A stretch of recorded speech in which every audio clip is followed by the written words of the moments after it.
Come on home,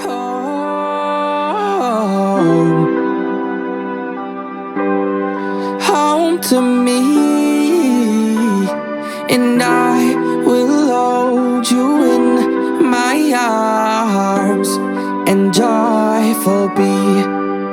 There will always, always, always be a place for you at my table. Return to me. Okay, hi Omari. Thank you so much for joining us today. How are you doing this morning? I'm good. Happy to be here. Yeah. Thank you for taking the time to join us on this series. The goal of this series, of course, is to help some of the young people to feel comfortable in sharing some of the things based on the experience that you're going to share with us. As I told you before, you are a nice little age. You're not too old. You're not too young. You're nice in the middle. Yeah, you're in the middle. So we're gonna explore that a bit, and I just want you to start off by telling me a little bit about yourself, how you grew up, the home in which you grew up in, how it was growing up and in the Adventist faith. A little bit about myself. So I'm not too young, not too old, to quote somebody. Right. I like excitement generally. I like sports. I love all sports. I don't think I'm particularly good at any of them, but I enjoy watching sports. I enjoy playing sports. I enjoy anything competitive, to be honest. So that was what childhood was like. It was just me and my sister competing at anything. We had a competition for anything. Most of my childhood was spent in church. When I wasn't in church, I was in school, or we used to swim competitively. So then your that. favorite sport was swimming then? Because I know you say you wasn't good at anything, but you was the best at swimming. I didn't say I wasn't good at anything, all right? But I was probably best at swimming because that is what I spent most of my time doing. So 2 to 3 days a week we would have been in the pool. So yeah, that was childhood, and on weekends we were at church. Church was the place to be. I mean, it was a small family church in Tobago. And yeah, church was the place to be. All your friends who were at church. We walked to church. It was close to home, so it was that whole kind of community vibe. So then you grew up in a home with both parents being Adventists? No, actually. So my father is Christian, but not Adventist. Yeah.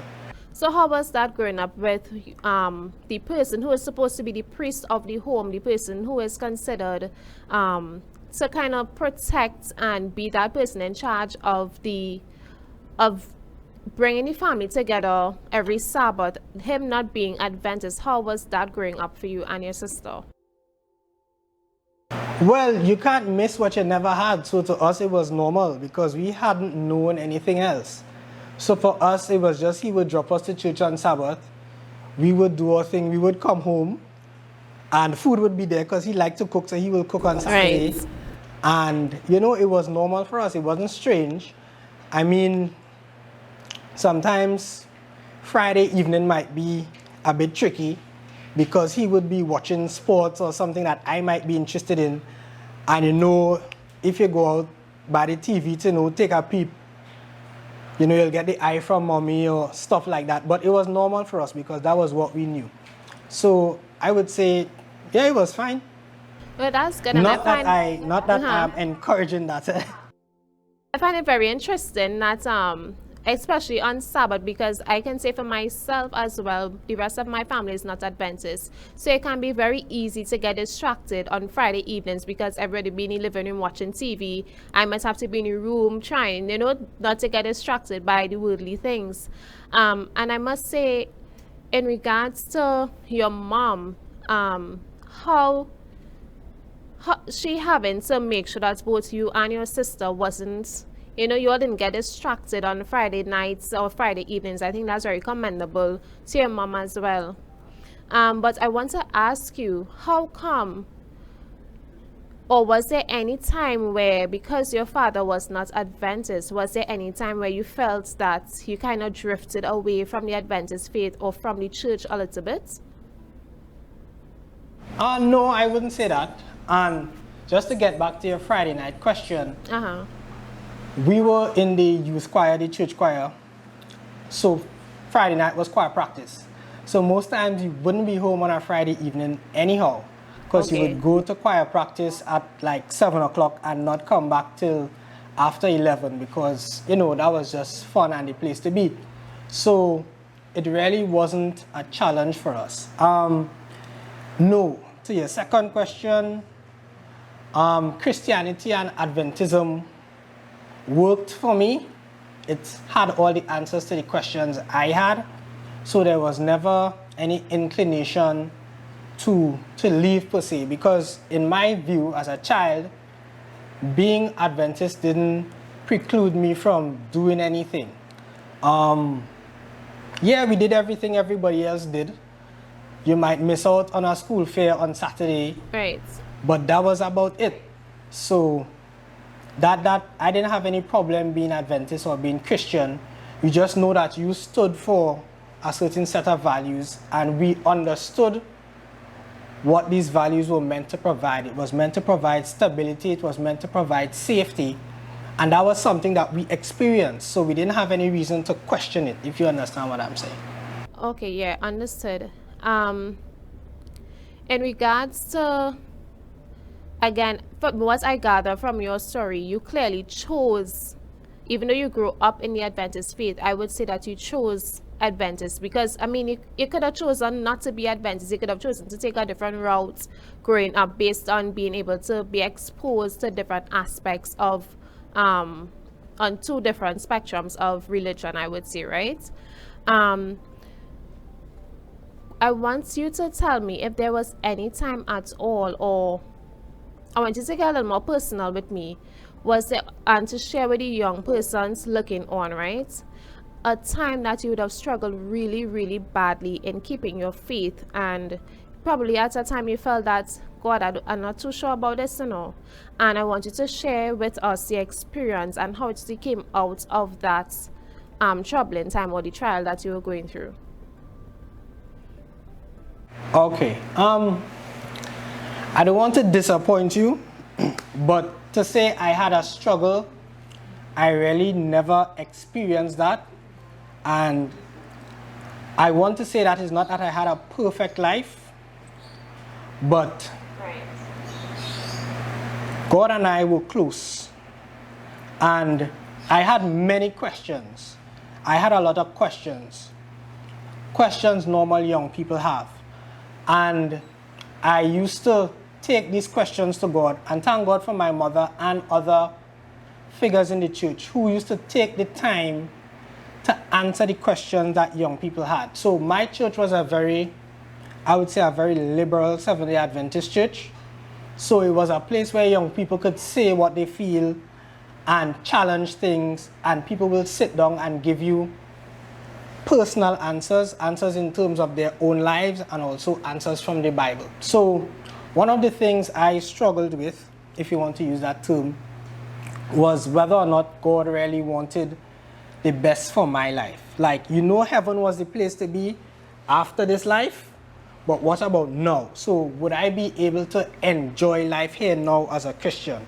So that was one of the questions I had. Would I be able to, I guess for me, I like to travel, so would I be able to see the world? Would I be able to be successful, I guess financially, academically, these kinds of things? Because I grew up and you would see people leave the church. They spend all their life in church, and then suddenly they left the church to pursue some dream. And I started to get the idea that you couldn't be Christian and be successful at the same time. So yeah, that was I think a lot question. of young Adventists, again, coming into the Adventist faith at the age of 20, I kind of see a lot of Adventists who grew up, they kind of struggle now as to which direction they want to go. It's exactly what you said, where you don't know if this God wants the best for you, right? So what advice you would give to them? I would say, first of all, make friends with God. We have God if you have God at arm's length, you can't really experience him. So I remember, well, I grew up in church, so I didn't have this big conversion experience, right? Because I was an Adventist, my mother was an Adventist, her mother and their family were Adventists. So this thing is entrenched in you. Right. So I didn't have this big conversion experience. And I remember when I left Tobago to come to Trinidad for university, I said this big people prayer. I was like, Lord, I really want this personal experience with you. And I wouldn't say I regretted that prayer, but life took a serious turn after that. So the next 4 years were the best and worst 4 years of my life. And through those rough experiences, I mean, dealing with school, you're away from home, a lot of foreign influences, relationship challenges, all of those things just made it really challenging. And it was through those times where I was able to go to God with stuff that mattered to me. And he was able to show me through providence, through guidance, that, hey, I could do anything for you.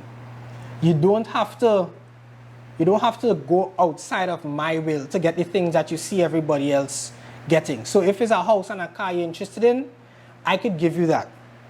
If you want a career in a certain field, I could give you that. If you want a certain type of wife, a certain type of girlfriend, she must look a particular way, whatever it is you are into, and it's not against my will, I could give that to you. And for me, that was my experience, just trusting God and having that personal experience with God. I used to pray for silly things just to test God. Like, God, I want to go on a particular type of maxi today, or I want just things to test God. And he used to answer it. So we had this running joke between me and God. God, you know, I want to see this random person today, and you will see them. So, not to trivialize it, but God and I really had a personal relationship. And from that, I was able to, when challenging times came, I was able to go to God and, you know, really argue with him as somebody he knew personally. So, yeah, we were really friends. That is not that I didn't cry or you didn't question God. You know, you sit down and I say, God, nah, I didn't expect that. I didn't look for the, you know, what is really going on. You question God, but my faith was in a place where I still knew that God wanted the best for me, so I was never interested in straying too far from him because he had taken care of me up to this point. And I think that is very important for young persons to remember that once it is you know God, he would always provide for you and what it is you need, not what we want, because we tend to mix up our wants and our needs. And sometimes what we want is not the plan God has for us, and that's where we need to trust in him, trust the process that we're going through, and know that once we are obedient, once we continue to pray to him, talk with him all the time, that he will constantly provide for us. And I think that young persons, we need to remember that. For me, I would say that sometimes I struggle with that on a daily basis. Sometimes I'm not too sure always, God, what's your plan for me? Like, I'm doing this, but you're not giving me what is I asking for. And sometimes I really have to step back and think to myself, okay, Sherice, he brought you through something before. He has shown you, he has given you things that you've needed before. And sometimes you just need to trust that he would continue to do that for you. And I've seen the flip side. I mean, we spoke before. Yeah. There were times when I tried to do my own thing. A typical thing, a relationship. I was in a relationship with somebody who I knew probably I should not have been in a relationship with. Yeah. And I knew I was trying to convince God that, hey, this is what I want. This is the person I had imagined in my life. But God was saying, hey, you all don't believe the same things. And while it might be nice now, you know, down the road, it could be problematic. And I was headstrong, went ahead, and that was a journey. I mean, because you could like somebody, but not like everything about them, or some things about the relationship just not make sense. And because I was convinced, or I was hard-headed in wanting my own way, God said, okay, do your thing, my friend. And I went down the road, bumped my head, had to go through all the pain, learn all the lessons. You can't skip that step. And then I had to come back humbly to God and say, yes, God, you were right. I did my own thing, got my scars, and I see the error of my way. So that was one of the things that I had to confront, and really, that taught me to trust God. It's like, you don't know better than God, because I thought I had seen everything I wanted. But there's always stuff that you can't see that you just need to trust God to see for you. That's very true. So from that relationship, right? I know before when we spoke, you told me your views on young people dating in a church, right? So I just want you to share your views with everyone else. What do you think about a young person? They at this stage now where they feel they're ready to find love, they're ready to be in a relationship, they're ready to settle down, to get married. What is your advice to them trying to find that right person? Oh, well, my advice is don't specialize too early. And it might sound like the old people, but they're old for a reason. Don't date people that you're not interested in marrying. Don't waste people's time. Don't string people along. I mean, we look at TV and you see people having 3, 4, 5, 6 relationships before they're ready to settle down. And all this time, all you are doing is collecting baggage that whoever you finally get married to, they are going to have to deal with that. And that could make your relationship unnecessarily complicated. So I didn't do that. And so I have my experience. I didn't do that. No, well, I'm just saying, I don't recommend it. All right? I don't recommend it. And it could be difficult because, I mean, you're there trying to be friends with everybody and, group dating, hey, let's all go out. And then you realize, one by one, all your friends start to couple off and you're left by yourself. So then you might say, well, let me just get a girlfriend to keep my company so I'm not alone. And somebody might be really into you and that might not be the person you are looking for. And then you end up hurting that person irreparably, and sometimes it damages that person's relationship with God because you are advertising yourself as a God-fearing Christian, and this is what you did to that person. You hurt that person. And if you are their representative of Christ and Christianity and Christ's love, you could damage their relationship with Christ. So my advice is don't waste people's time. It might sound kind of radical, but if I were to do it again, I would try to, just be intentional. So yes, you would see a lot of people and you like them, but if you know you're not ready to settle down, leave the people girl child alone, or for the women, leave the people boy child alone, because we go through a lot of unnecessary stuff that we don't need to. Correct. And I think that while it is you can learn a lot from dating, I think that we all have a responsibility. I mean, it's other people's feelings involved. We definitely need to pray for a spirit of discernment as well. Nothing is wrong with, for me, nothing is wrong with dating. But I would definitely say, or piggyback from what you said, we have to be very careful because you pick up a lot of baggage. And I think that's where you need to hold yourself accountable. As you said, don't waste people's time if you're not ready. But the most important part is when it is you're on that journey and you're looking for someone, you definitely have to pray for that spirit of discernment. So you have to know that this is what you want. And if this is the right person, ask God if this is the right person. And when He shows you that it's not the right person for you, you need to be obedient. And yes, that's the important part, obedience. Be obedient, yes. Definitely. Now, I want to go back a little bit from when it is you're growing up and you said that you're exposed to different things. We know that you're married now, but at least I know, so now everybody else know that you're married now. Yes. So eventually, I am assuming you all want to have kids, right? That's the plan. Right. So based on how you grew up, do you think that you're going to expose your children to that same type of openness, or do you think that you'll have them a bit more sheltered from the things that are happening now, or from, I would say, worldly things? I think kids need to know how the world works and what is out there. and how to handle themselves in that world. So I don't think kids should be left to explore the world without guidance and on their own. So in that sense, I would expose my children to what they need to know, expose them as honestly as possible to how the world functions, what the good, the bad, and the indifferent. And through training and the Holy Spirit, you equip them to face the world. Because you always have choices to make.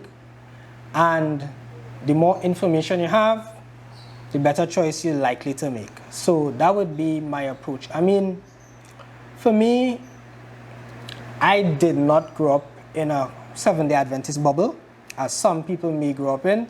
I've never been to an Adventist school. I've never worked for the church.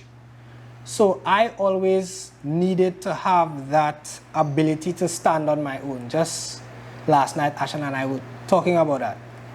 So I always had a choice to make. So my parents, from very young, gave us that choice to make. So when you shelter somebody, there's no choice. You're in my house, you live by my rules, I don't give you, this is what is happening, and you don't get to make a choice. And when you go out in the world and there are millions of choices, you freak out because you're not used to making a choice. You don't know why you stand for, what you stand for. So I had a lot of practice making a choice. So as the decisions became more and more important, you had experience to go on in terms of making a choice, knowing why you're doing certain things. And I think that was because of the wide amount of experiences I had. Again, because my father wasn't Adventist, we had non-Adventist friends. A lot of the adults around us weren't Adventist, so they didn't have Adventist values. So we heard some things, saw some things that some other children may not be exposed to. But it wasn't, crazy, right? It wasn't crazy. But it was just not, the pristine Adventist home as some people would think about it, or the pristine Adventist upbringing. But it was good people, good values, so you saw the range of people, you saw the range of ways of doing things, and you saw that there were consequences to going against what God prescribed. I think that was the value of my upbringing. You saw both sides. So you saw what happened when you did it the Jesus way, as I like to put it, and you saw what happened when you went outside of that. And then you were left to make the choice. You see the results of both, and you choose. So the choice was always ours. I really appreciate you sharing that, because I feel like is there's a thin line, because giving someone a choice to do something, especially young persons, is like, we like to say, give them an inch and they take a whole yard. So you have to be very careful in finding that balance between the both. And as parents, I mean, I'm not a parent as yet, but I would pray that when it is I do have children, that of course, once I raise them a certain way, that, they will never depart from that. But as it is still very important, of course, to not let them be so sheltered, because we can see it now when it is persons are so sheltered, when they get older, they kind of want to explore and do all these different things, and then they kind of delay their blessings that God has for them in their later lives. I just want to add, yeah, my parents, both mother and father, they didn't just leave us to the wolves. My mother is one of my best friends. We speak every day. We are friends, legit friends. So it's not a one-way thing. So there was guidance in all of this, and there was support in all of this. Right, so, I think that's very important as well. So she didn't just say, well, I've taught you, hey, go out into the world. We speak every day. And she talks to her mother every day. So it's a generational thing, the knowledge, the wisdom, the prayers. It's not just, I've taught you, so go. It's constant encouragement, constant advice, because, young people or younger people seem to think that we know everything. They've been there, they've done it. So if you have that relationship, may not be with your parents, but just people who have lived life beyond you, or have lived more of life than you have, lean on them. So I have a lot of people tell me I behave like an old man. I have a lot of older friends because, I mean, they have seen this stuff already. They know what's coming. I figure it's an advantage to get a heads up. I mean, when you're doing an exam, everybody wants hints, so you'd like to know on the paper. Having older friends is like knowing what's coming on the test. So I generally hang out with people older than me, people smarter than me, so I could learn from them. And my advice would be is to learn as much from people around you. Younger people, older people, people who don't believe like you believe. Get as much knowledge as you can from people around you, and you know, with your knowledge of Christ, make the best decisions. Agreed. Omari, I want to thank you so much for sharing with us. I think that your story or the experience you would have had, would have learned so much from it. Of course, the option of choice, you choosing the life of Christ, you choosing to be a Christian or to just continue following into that path, I would say. Obedience, of course, where it is, you have to be very obedient in what it is God is telling you to do, and not just pray and ask, but then when he actually gives you the answer, you just, oh, you know what, I don't really like that answer. You have to be very obedient. And I think that as well as the spirit of asking for the spirit of discernment is very important in regards to young persons when it is you're on that journey to finding someone.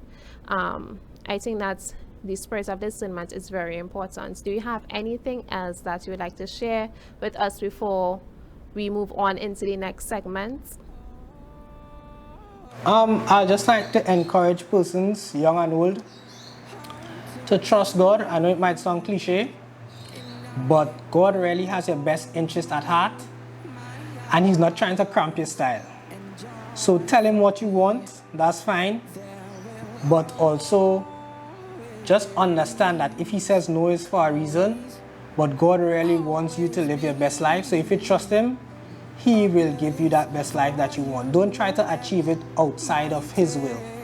That would be, you know, my advice to anybody. Just trust God with your dreams, your hopes, whatever it is you want. Be real with him. Make friends with God first, and you know, you all have it out. But trust that he has your best interest at heart, and once you stick with him, you'll be good to go. Good. Again, thank you so much, Omari. To everyone looking on, we hope that you would have enjoyed today's segment with Omari, and we hope that you continue to tune in for the rest of the Sabbath. Make sure and you stay tuned to AY this afternoon as well. Bye, and you enjoy the rest of the day. A place for you at my table. Return to me.